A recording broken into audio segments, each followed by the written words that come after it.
Hi guys, today we're here with the Abarth F595 T-Jet.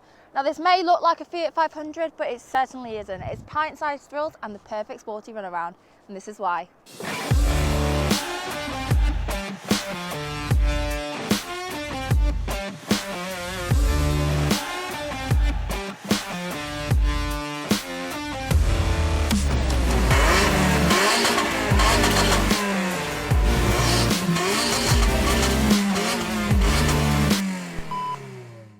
We're here at SMMT getting to experience a variety of cars.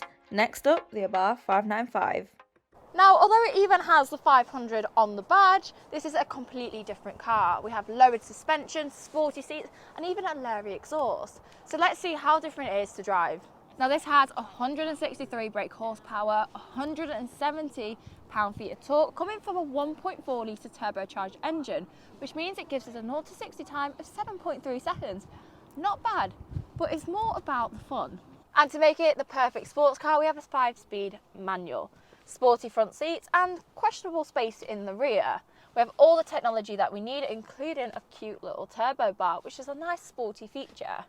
The seating position isn't my favourite in these cars, but you do feel like you're in a snazzy cockpit. So first things first, you get a proper key. Now this just adds to that whole sports car feeling. I absolutely love it. But let's hear the startup noise.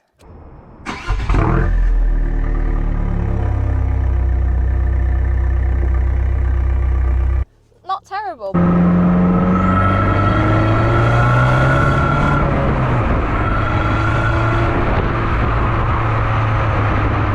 Now I've heard fantastic thing about this model of Abarth, especially when pushing it on the B road, so that is exactly what we're going to go do. The seating position does take some getting used to. It feels like you're sat over the pedals.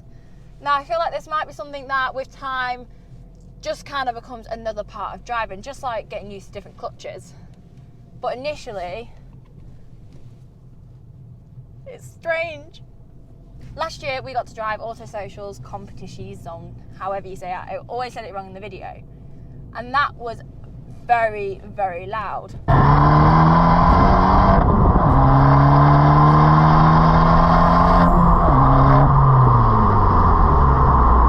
This one does feel a lot quieter, which actually, if you're not wanting something super shouty and something that is fun yet dailyable, if that is a word, this is the perfect one. But I'm not here to see how loud this car is. That's what V8s are for. I'm here to see how much fun we can have. The Abarth isn't exactly a hot hatch. It's a bit too small for that.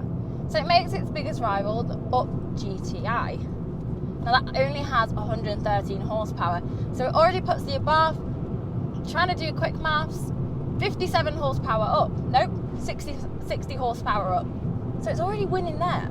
Now again, the Abarth has been developed with sportiness in mind. And you can feel that the suspension is tough, but it's precise. So although on these bumpy roads, like you can see on the camera, we might be shaking around all over the place, it pays off on those B roads. It's a car that you can push hard, but feel safe. And also doesn't feel like you're hurting it, as daft as that sounds. You can use all of that power and have a smile while doing it.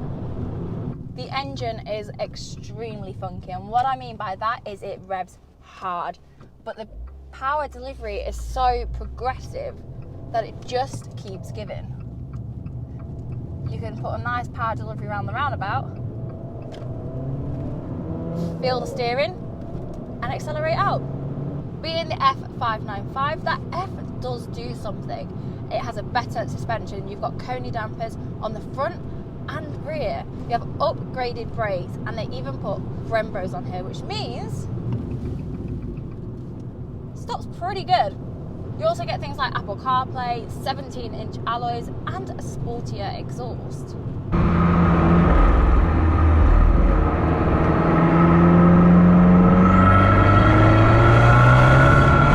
Inside really doesn't feel like a cockpit. The turbo bar especially is a really fun feature that's really immersive.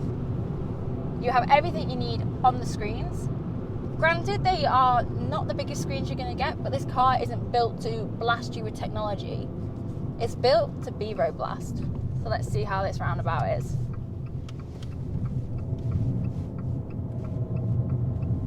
You get a little bit of understeer.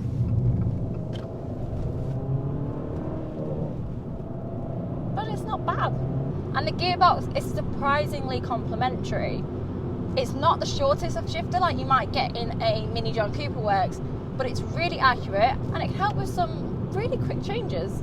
But when it comes to normal driving, the seats are actually quite comfortable. I personally prefer Sportier seats. The steering wheel is lovely, it's easy, you've got a nice armrest on the door.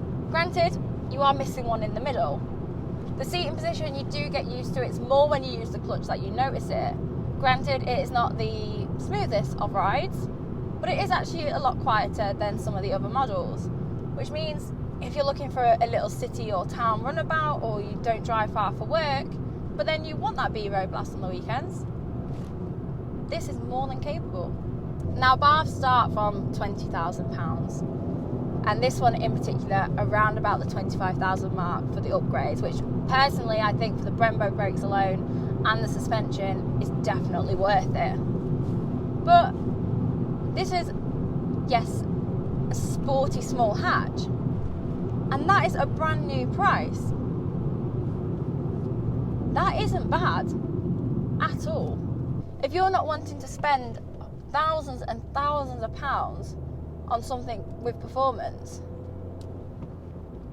this is still going to scratch that itch, and you'll still have some pennies left over to spend on the fuel you'll be spending from wanting to drive it hard. As a female who would completely look away from a Fiat 500 as a car because of the stereotype, the Abarth definitely changes that. And my favourite thing about an Abarth is that it's so small, literally anyone can park it. Although maybe not straight.